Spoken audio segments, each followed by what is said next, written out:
Imagine waking up one day and realizing that you have spent 35 years chasing things that didn't really matter. Why do most people take decades to understand what is essential in life? Why do some never get to discover it?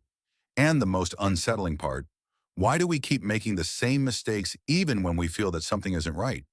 In the next few minutes, you will discover lessons that took 35 years to learn so that you don't have to pay the same price. There was a moment when everything became clear. It wasn't a spectacular achievement or a dramatic failure, but a silent and devastating realization. 35 years had passed. 35 years dedicated to things that seemed important at the time, but that over time proved not to be. Most people spend decades caught in that same routine, convinced that someday, later on, they will understand what really matters. Many never reach that point. For years, life feels like a constant race. Imposed goals are pursued, others' beliefs are accepted, and the essential is postponed with the promise that there will be time later. But time does not stop. One day you wake up and realize that you have invested your energy in the wrong directions and that no one warned you when you were losing your way. Not because there were no signs, but because you were too busy to listen to them. The big difference is that you don't have to wait 35 years to learn these lessons. The experience of others can save you from a long and painful path if you are willing to pay attention. These are not empty motivational ideas, but conclusions built over a lifetime of mistakes, successes, and reflection. Understanding what matters does not happen overnight, but it begins with a decision to stop living on autopilot. From here, each lesson that follows points to the same truth. Your life doesn't change by accident. It changes when you start thinking, choosing, and acting differently. And it all begins in one place: your mind and the level of responsibility you are willing to assume. For a long time, it was believed that success was a combination of talent and luck, that some people were born with invisible advantages, and that the rest could only wait for an opportunity to appear. But with the years, that idea collapsed. The reality is more uncomfortable and, at the same time, more powerful. The mindset with which you interpret the world defines the life you end up living. If you believe you are not enough, the world will confirm it for you. Each obstacle becomes a proof of your limitations. But when you start to believe that you can learn, grow, and improve, something changes. Where before you saw walls, you begin to notice doors. Not because the world has changed, but because you did. The mind not only interprets reality, it filters it. Accepting this leads to a second truth, even more difficult to assume. No one is coming to save you. For years, it is easy to think that the right person, the perfect mentor, or the stroke of luck that will transform everything will appear. But that moment almost never arrives, and when it doesn't arrive, many stay waiting, justifying their inaction with external excuses. The day in which you assume total responsibility for your life, something is released. You stop blaming circumstances and start moving, even if it's with small steps. That responsibility also implies understanding that there is no perfect moment. Waiting to feel ready is another way of delaying the inevitable. Action always comes before clarity. Those who move forward are not the ones who have less fear, but those who act despite it.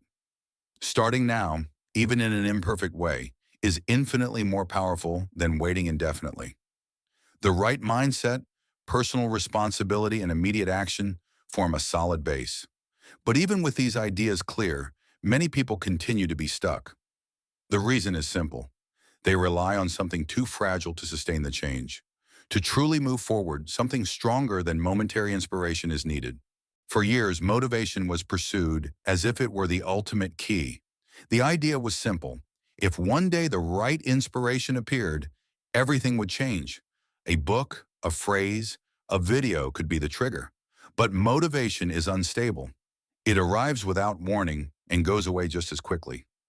Relying on it to build a solid life is like trying to build on sand.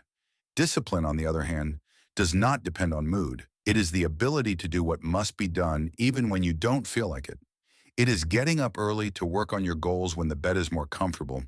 It is saying no to attractive distractions because you know they take you away from what really matters. Discipline doesn't feel good in the moment, but its results change lives. However, discipline does not require great daily sacrifices. Here, one of the most underestimated lessons appears. Constant small steps outperform sporadic extreme efforts. We tend to overestimate what we can achieve in a week and underestimate what we can build in a year.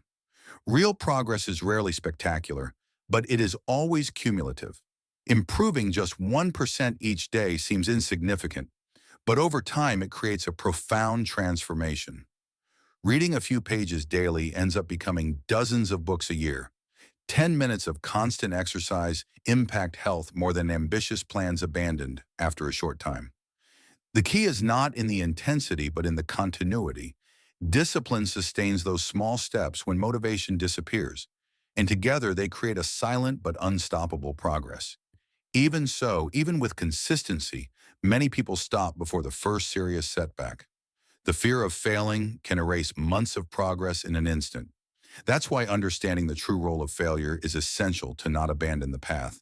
For a long time, failure was seen as something that should be avoided at all costs. Each mistake seemed like a confirmation of not being good enough, and that fear paralyzed any attempt to move forward. But over the years, that perception changed completely. Failure is not the opposite of success. It is an inevitable part of it. Each failed attempt contains valuable information about what doesn't work and how to improve. The people who end up achieving results are not the ones who never fail, but those who learn to interpret failure as feedback. They adjust the course, correct mistakes, and continue. Avoiding failure is, in reality, avoiding growth. Changing this perspective transforms fear into a learning tool. This process is deeply connected with daily habits. You do not reach the level of the goals you set.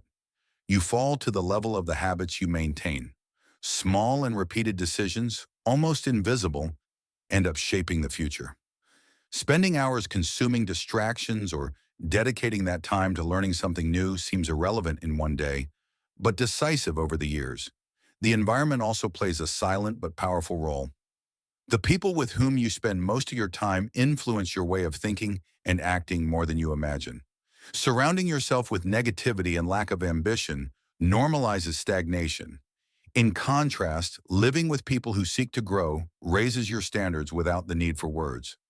Reviewing your circle and protecting your energy is not selfishness. It is a survival strategy. Understanding failure, building solid habits, and consciously choosing the environment creates a resistant base for change. But even with all this in order, there are two pillars that sustain any real progress and that are often neglected until it is too late. For years, health was treated as something secondary. The idea of working without rest seemed admirable, as if exhaustion were a proof of commitment. But that belief breaks sooner or later. Without health, nothing else matters. Energy, mental clarity, and the capacity to enjoy life depend directly on how you care for your body and your mind. Eating poorly, sleeping little, and neglecting emotional well-being has a cost that is not paid immediately, but it accumulates. When health deteriorates, even the greatest achievements lose value. Taking care of oneself is not a luxury, it is the base on which everything else is built. Eating well, moving regularly, resting and attending to mental health are not optional habits. They are long-term investments. Something similar happens with money. For a long time, it was thought that earning more was the ultimate goal. But money by itself does not solve anything. It is a tool, not a destination. Its true value is in what it allows: freedom, experiences, options, and security. When money becomes the ultimate end, it is never enough. When used with intention, it transforms into a means to live better. Saving, investing, and spending wisely is not about accumulating, but about creating room to maneuver in life. The objective is not to pursue money pointlessly, but to build a life with meaning, where money supports your values instead of dictating them. With a clear mind, discipline, solid habits, an adequate environment, health, and a healthy relationship with money, one last question remains. Knowing all this does not guarantee any change. The real difference appears only when you decide what you will do with this knowledge. These lessons were not learned in a book nor in a single moment of inspiration. They took 35 years of wrong decisions, repeated mistakes, and lost time to be understood. The real question now is not whether these ideas make sense, but what you will do with them. Knowledge by itself does not change anything. It only becomes power when it is translated into action. You don't need to transform your life from one day to the next. It is enough to choose a single lesson and start applying it today. A small change sustained over time has more impact than a radical decision abandoned tomorrow. Each step counts, even when it seems insignificant. Real progress is usually silent. The life you desire is not out of reach. It does not require extraordinary talent or perfect circumstances. It requires clarity, responsibility, and consistency. If you have reached this far, you already have something that many do not have: awareness. Now everything depends on whether you are willing to take the first step. Start today. Your future self will thank you.